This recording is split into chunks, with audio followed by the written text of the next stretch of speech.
जो रोज गाय को प्रणाम करता है और गाय की प्रदक्षिणा करता है तो भगवत प्रदक्षिणा का उसे फल प्राप्त होता है। यदि घर में गाय बंधी है और भूखी है और प्यासी है तो तुम्हारे सारे पुण्य नष्ट हो जाएंगे।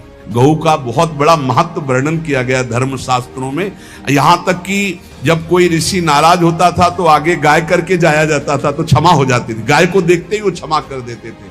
क्या बिना गौ सेवा के जी जो समर्थ है हर तरह से जी जी बिना गौ सेवा के जी क्या उसकी उपासना कैसे? जो मुक्ति है वो विशुद्ध बोध से है, जो भक्ति है वो विशुद्ध प्रेम से है, और जो धर्म है उसके ये अंग है। हाँ, ये धर्म के अंग है। ये बात है। सतरत सा लोकान तार्यति मम भक्ति युक्तो भुवनम पुनात तीर्थी कुर्वन्ति तीर्थानि। गंगा जी भी इंतजार करते हैं ऐसे महापुरुष का जिसका निरंतर भगवदाकार चिंतन चलता रहता है। गृहस्थ धर्म में जैसे है या जिनके पास बहुत अर्थव्यवस्था है, उनको चाहिए कि गौ सेवा से बहुत जल्दी शरीर पवित्र होता है, हृदय भी पवित्र होता है और गोविंद भी प्रसन्न होते हैं। यदि गावः प्रदक्षिणेर कार्या वंदनीया ही नित्यशः मंगलायतनम दिव्याः श्रेष्ठास्त्वेता स्वयं भुवा। यदि गाय घर में पाली जाए या गौशाला खोली जाए और गौओं की सेवा की जाए, जिनके पास अर्थ है, भाव है, भगवान स्वयं श्री कृष्ण चंद्र ने गौ सेवा स्वीकार की, गौवें चराई। गौओं की परिक्रमा करने से, जैसे आप प्रभु के बिहारी जी के मंदिर की 4 परिक्रमा करें तो जो फल आपको मिलेगा वही गाय की 4 परिक्रमा कर ले तो आपको प्राप्त हो जाएगा। गौ की प्रदक्षिणा से, गावः प्रदक्षिणी कार्या वंदनीया ही नित्यशः, जो रोज गाय को प्रणाम करता है और गाय की प्रदक्षिणा करता है तो भगवत प्रदक्षिणा का उसे फल प्राप्त होता है। जहां गौएं विराजमान होती हैं वो बड़ा पवित्र दिव्य तीर्थ स्थल माना जाता है। गौएं जहां विराजमान रहती, गौशाला में भजन करे तो कई गुना बढ़कर के प्राप्त होता है। स्वयं ब्रह्मा जी ने गौओं को दिव्य गुणों से विभूषित बनाया है। अप्यागाराणि विप्राणाम देवतायतनानि च यद गोमयेन शुद्ध्यंतिम किम ब्रूमो हृदिकम ततः। गाय के गोबर से जहां लेपा जाता है वहां जिस देवता का आवाहन करोगे वही देवता आकर विराजमान हो जाएगा। अपवित्र भूमि में भी यदि गाय के गोबर का लेप कर दिया जाए तो परम पवित्र मानी जाती है। गाय बहुत पवित्र, जहां वो बैठती है, जहां वो मूत्र त्याग करती, गोबर त्याग करती, वो स्थान तीर्थ तुल्य पवित्र माना जाता है। भगवान जब गाय के पीछे पीछे चलते तो गोरज उड़कर उनके मस्तक पर विराजमान होती, उनके मुखार बिंद पर विराजमान होती। बाल गोविंद के अनिष्टों को दूर करने के लिए गाय के पूंछ को उनके ऊपर से झाड़ा देती थी मैया। जब गुरुमंत्र वैदिक सिद्धांत से दिया गया था पहली बार तो पंचगव्य पिलाया गया था। गोमूत्रम गोमयम क्षीरम दधि सर्पिस्तथैव च गवाम पंच पवित्राणि पुनंत सकलम जगत। कितना भी बड़ा पापी हो, अगर पंचगव्य पिलाया जाए तो वो वैदिक मंत्रों को स्वीकार करने लायक हो जाता है, पवित्र हो जाता है। पंचगव्य में 5 चीजें गाय की होती है। गाय का मूत्र, गाय का गोबर, गाय का दूध, गाय का दही और गाय का घी, ये 5 मिलाकर पंचगव्य पिलाया गया था। पहली बार जब वैदिक मंत्र दिया गया था तो पंचगव्य बनवाया था गुरुदेव भगवान ने संन्यास, और वो पिलाया था। ये पंचगव्य पिलाने से अपवित्रता का नाश होकर पवित्रता का संचार होता है। इसलिए धन्य है उनका जीवन जो गौ सेवा परायण है भगवत भाव से। गाय में साक्षात भगवान का भाव रखकर गौ सेवा करते हैं। त्रिषिता गौर गृहे बद्धा गेहे कन्या रजस्वला देवशास्त्र सन्निर्माल्य हंति पुण्यम पुराकृतम। यदि घर में गाय बंधी है और भूखी है और प्यासी है तो तुम्हारे सारे पुण्य नष्ट हो जाएंगे। अगर घर में रजस्वला कन्या बहुत काल तक है और उसका विवाह आप नहीं कर रहे हैं तो आपके सारे सुकृत नष्ट हो जाएंगे। यदि घर में ठाकुर जी विराजमान है, कर का पहनाया हुआ माला सुबह तुमने देख लिया तो तुम्हारे सारे पुण्य नष्ट हो जाएंगे, क्योंकि शयन कराते समय तुमने उतारा नहीं, अर्थात तुम सेवा में प्रमाद करते हो। तो देवताश्च निर्माल्य हंति पुण्यम पुराकृतम। जैसे सुबह श्रृंगार किया तो रात्रि के शयन के समय वो हटा लेने चाहिए माले। जब हम शयन कराते हैं तो भले पुष्प शैया पे शयन कराएं पर माला नहीं धारण कराएं। श्रृंगार का माला अगर दूसरे दिन दर्शन किए क्यों पहने ठाकुर जी, तो तुम्हारे सुकृत नष्ट हो जाएंगे। गाय बंदी हो घर में, वो प्यासी है और भूखी है, तुम्हारे सुकृत नष्ट हो जाएंगे। त्रिषिता गौर गृहे बद्धा, क्योंकि तुम्हारे पास है, सेवा करना चाहिए। यो वै गाम प्रतिसिद्धेन्तो चरंतिम च स्वतरणम नरहा तस्य पूर्वे च पितरा कंपन्ते पतनोन्मुखा। यदि गाय हरी हरी घास चर रही कहीं और तुमने डंडा ऊपर प्रहार किया और लाठी मारी तो तुम्हारे पितर खोपड़ी के बल नरक जाने के लिए तैयार हो गए। ये लिखा है चरंतिम स्वम तृणम नरहा तो तस्य पूर्वे च पितरा कंपन्ते पतनोन्मुखा। इसीलिए क्या भारत से कहीं किसी की तुलना हो सकती है जहां गौ को माता की पदवी दी गई, जहां गौ को हम आराध्य देव के रूप में मानते हैं, आराधना करते हैं। गौ रक्षा, गौ सेवा, ये बहुत बड़ा इसमें छुपा हुआ है। स्वयं भगवान अवतरित होकर गौ रक्षा, जब गाय के रूप में पृथ्वी रमाती तो भगवान का अवतार हुआ है। बड़ा विचित्र समय आता चला जा रहा है कि अब आधुनिक यंत्रों की ऐसी सेवाएं हो गई बड़ी बड़ी कि अब ना बैल की जरूरत है और ऐसे दूध की महंगाई बन गई कि अब देसी गाय 2 लीटर 3 लीटर 4 लीटर और ऐसी इसी की 20-20 25-25 लीटर दे तो कौन देसी गाय को। तो गौओं का सेवा का भावना शास्त्र आज्ञा करता है कि जो प्रतिदिन अग्रग्रासे परोभावा कर्तव्यो भक्ति तोन्वहम अकृत्वा स्वयं आहारम कुर्वम नापनोति दुर्गतिम। जो ही तुम्हारे गृहस्थ में घरों में पहले होता था, अब तो भगवान जाने, जे ही पहली रोटी तवा में गई तो वो निकाल करके पक्की रखी जाती थी गौग्रास के लिए, पहला रसोई में। तो इसमें लिखा प्रतिदिन स्वभोजनम, पहले स्वयं भोजन न करके गाय के लिए ग्रास निकालना चाहिए।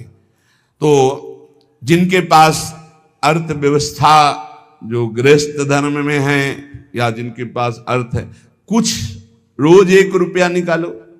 हम कह रहे रोज निकालो तो महीने में 30 रुपया होते, 30 रुपया में एक गाय को हरी घास तो एक टाइम पवा ही सकते हो ना, बहुत नहीं है तो 1-1 रुपया निकाल के अगर एक गाय को चारा दोगे तो एक बार का भोजन तो हो ही सकता है। 30 रुपया में हरी घास जाकर के उसके एक बार तो पवा दोगे ना।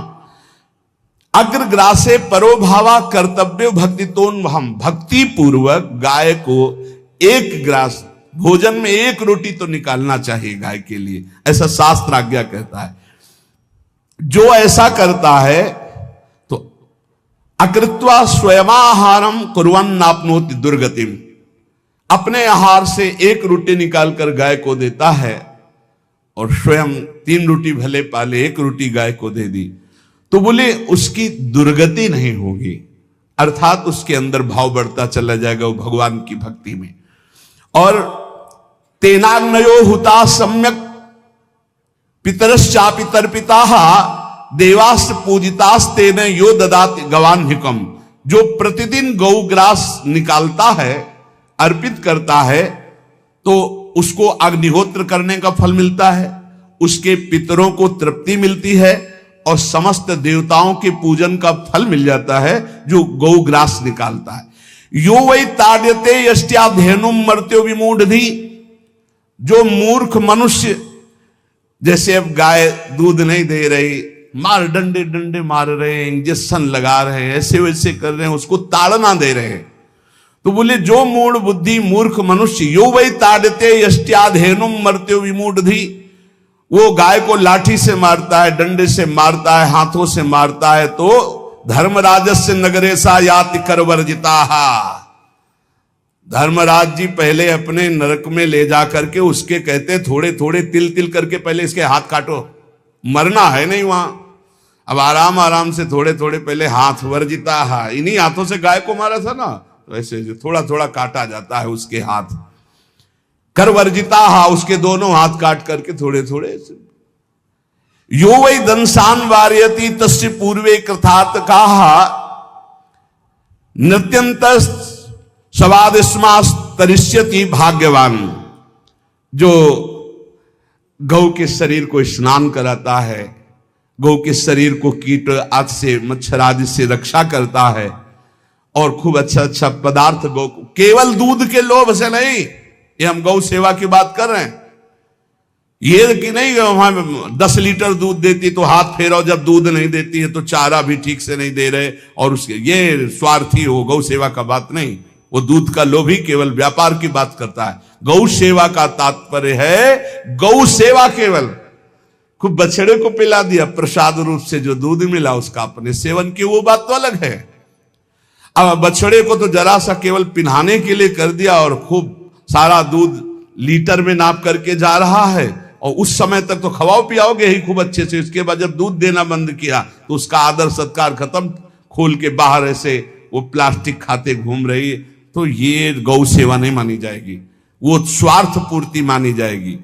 जो सदैव गौ सेवा करता है, उसके डांस मच्छर हटाता है, स्नान कराता है, पीठ में हाथ फेरता है, उसके पूर्वज जो पितर होते हैं वो नाच पड़ते हैं, उनका मंगल होना शुरू हो जाता है कि हमारे वंश में गौ सेवक पैदा हुआ, बड़ा भाग्यवान है, और वो गौ के द्वारा हमें तार देगा, ऐसा भाव। गौ सेवा हमारे सनातन धर्म में बहुत बड़ा स्थान गौ सेवा का है। पर एक बात ध्यान रखें, इन सब सेवा का फल है भगवान के चिंतन में निरंतर वृत्ति डूब जाए। हमारी एक एक वृत्ति, एक एक क्षण भगवान के चिंतन में डूब जाए। अगर नहीं तो हम आपको उत्तर दे रहे हैं, क्या महाराज नृग जैसा कोई गौ सेवक हुआ है दानी? भागवत में पढ़ लेना, करोड़ करोड़ गायों को, करोड़ों गौशालाएं थी, एक दो नहीं। इसलिए कह रहे हैं करोड़ों शब्द कि आप उसको कोई ज्यादा ना समझें। पृथ्वी के कोई भूमि के कण गिन सकता है, बारिश की बूंदे गिन सकता है, लेकिन महाराज नृग की गौएं जितनी दान की गई वो गिनी नहीं जा सकती थी, ऐसा वर्णन आता है। अरबों अरबुद गौओं की सब स्वर्ण से अभिषिक्त करके ब्राह्मणों को दान करना। इतने बड़े गौ सेवक, इतने बड़े दान करने वाले, एक चूक हो गई, ना दान लेने वाले तपस्वी ब्राह्मण की गाय किसी अन्य ब्राह्मण को दान कर दी, और वो ब्राह्मण ने जब गाय देखी बोली मेरी गाय चुरा ली। बोले महाराज नृग ने दी। महाराज नृग से कहा मेरी गाय है, तो उनका गौशाला में आ गई होगी, आपको 10,000 गौएं देते हैं, आप अपनी गाय। बोले मैं प्रतिग्रह नहीं लेता। जिसने दान लिया था उसने कहा गाय यही लेके जाऊंगा, तो उनका आप गाय छोड़ दीजिए, आपको 10,000 गाय देते। बोले नहीं लूंगा। बस अनजाने के अपराध ने गिरगिट बना दिया था, कुएं का गिरगिट। पर भगवान बड़े कृपालु हैं, गौ सेवक थे, इसलिए गोविंद द्वारिकाधीश जी ने उनका उद्धार किया। सब साधन का फल है अच्युत भावना से युक्त होकर, भगवत भावना से युक्त होकर निरंतर भजन करते हुए सेवा परायण रहो, चराचर जगत की सेवा परायण रहो। भजन करना ही सबसे बड़ा परम धर्म है। हम सब सेवाएं करें जगत की, लेकिन अंदर से राधा राधा राधा, गोविंद गोविंद गोविंद गोविंद, आनंद आ जाएगा। तन से सेवा करो, मन से भगवान के चिंतन, मामुनिस्मर युद्ध से, भगवान के चिंतन में रहो। सेवा और व्यापार में अंतर होता है। गौ सेवा के बहाने से धन का जो दान लेना है और उसका अपने में प्रयोग करना, मैं पितरों सहित नरक जाना है, लिख लो। गौ सेवा के बहाने से दान लेना और उसका अपने परिवार के सुख में पैसे का प्रयोग कर देना या अपनी वासनाओं की पूर्ति में लगा देना, आया गौ सेवा के लिए और आप प्रयोग कर रहे हैं गाड़ी घोड़ा नाना प्रकार के सांसारिक भोगों में, तो लिख लो पितर सहित तुम्हारे नरक जाएंगे, क्योंकि गौ सेवा के लिए आया है। गौ सेवा का धन सिर्फ गौ सेवा में ही लगना चाहिए। आप गौ सेवक है, दूध पान कीजिए, रोटी खा लीजिए, लेकिन गौ सेवा का अर्थ आप अपनी वासनाओं की पूर्ति में, अपने मनोरंजन में या अपने मन के संकल्प भावना में नहीं पूरी कर सकते। गौ सेवा के लिए ही पूरी कीजिए। गौ के वास का निर्माण, गौ के भोजन की व्यवस्था, वो दूध दे ना दे, वो कैसी भी अवस्था में हो, उसकी सेवा परायणता, उसके लिए सेवक रखना, सेवकों को भी सुख प्रदान करना, लेकिन स्वयं कभी गौ के सेवा के लिए आए हुए धन का स्वयं के लिए भोग न करना और निरंतर भजन रखना, उसे परम पद की प्राप्ति हो जाएगी। इसलिए हमारे सनातन धर्म में गौ सेवा का विशेष महत्व है और इस महत्व को सबको स्वीकार करना चाहिए। यदि आप गौ पालन स्वयं नहीं कर सकते तो 4 लोग मिलकर के, क्योंकि आज जो गायों की व्यवस्था वो बड़ी दयनीय हो रही है। दयनीय इसलिए हो रही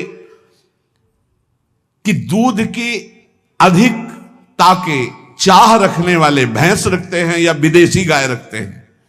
अपनी भारतीय जो देसी गाय है वो उतना अधिक नहीं देती कि 40 लीटर 30 लीटर 25 लीटर, बहुत अधिक देगी तो 5 और 8 लीटर। देसी शुद्ध गाय अपनी जो है वो 8-10 लीटर, बहुत जब व्यवस्था हो। नहीं तो अपने गांव में तो देखा है 2-2.5-3 लीटर से ज्यादा नहीं देंगे, 1.5 लीटर इधर 1.5 लीटर उधर, या बहुत हुआ तो 2 लीटर 2 लीटर, पर वो स्वर्णिम दूध होता है। जो दूध की चाह रखने वाले जन थे अब वो गायों को नहीं रखते, देसी गायों को कोई बिरला ही रखता है।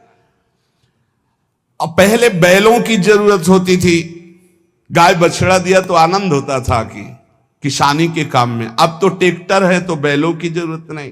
अधिक दूध के लिए अरे अब तो पशुओं की जरूरत नहीं, केमिकल से दूध बन रहे हैं, टैंकर के टैंकर। तो फिर हमारी जो गायें हैं उनकी बड़ी दुर्दशा हो रही। तो हमें चाहिए कि जो गृहस्थ जन हैं, धनी मानी जन हैं, या जिनके पास शरीर व्यवस्था, बौद्धिक स्तर, सेवा परायण, अर्थव्यवस्था, वो थोड़ा 4 गाय की व्यवस्था करके उनकी सेवा करें, क्योंकि हमारे सनातन धर्म का स्वरूप है जहां मां पदवी दी गई है गांव को, गौ माता कहा गया है। गौ में समस्त देवता विराजमान है। गौ का बहुत बड़ा महत्व वर्णन किया गया धर्म शास्त्रों में। यहां तक कि जब कोई ऋषि नाराज होता था तो आगे गाय करके जाया जाता था तो क्षमा हो जाती थी, गाय को देखते ही वो क्षमा कर देते थे। बहुत महिमा वर्णन की गई है गौ की। इसलिए जिसको भी अगर नहीं अर्थव्यवस्था है तो एक रोटी तो निकाल सकते हो ना। तुम्हारी रसोई में रोटी बने तो पहली रोटी निकाल लो और आसपास जहां गाय बंधी हो तो उसको दे आओ जाकर, तो कम से कम धर्म का पालन हो जाएगा, गौ सेवा बन जाएगी। तो गौ सेवा, चराचर जगत की सेवा, भगवत सेवा, सबका फल है। फिर प्रारंभ में आ जाइए स्मृति। योगी हो तो चित्त की वृत्ति का निरोध करके परमात्मा का, ज्ञानी है तो चित्त वृत्ति का लय करके स्वरूप स्थित, भक्त है तो एक एक वृत्ति सावई मन कृष्ण पदार विंदयो। भगवान के चरण में, भगवान के नाम में, भगवान के रूप में, भगवान की लीलाओं में स्मृति अगर नहीं तो सब साधन अधूरा, और स्मृति तो हर साधन पूरा। इसलिए एक बार कमर कस लो, चाहे जगत की सेवा करो, चाहे जिस कार्य में लगे हो, तुम्हारी स्मृति प्रभु में लगी हो। स्मृति के बिना हम जीवन का कोई महत्व नहीं समझते। स्मृति विहीन जीवन सब व्यर्थ। इसीलिए उन परमहंसों के चरणों में स्वयं भगवान चरण रज लेने के लिए पीछे डोलते हैं, जो निरपेक्षम मुनिम शांतम निर्वैरम समदर्शनम अनुब्रजाम्यहम नित्यम पुयत्यंगुरेण भी। ना कोई प्रतिज्ञा, ना कोई चाह, ना कोई इच्छा, निरंतर भगवदाकार वृत्ति, निरपेक्षम मननशील, द्वंद्व विमुक्ता, जो शांत हैं, जो किसी से वैर नहीं रखते, भगवदाकार वृत्ति, उसी मार्ग के आप पथिक है।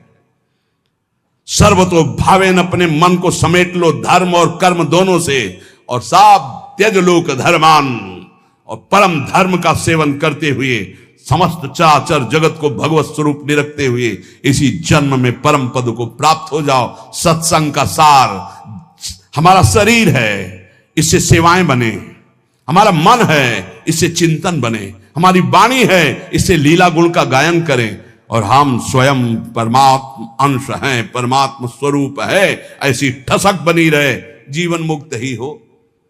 स्वार्थ को लेकर किया गया धर्म रंग नहीं लाता।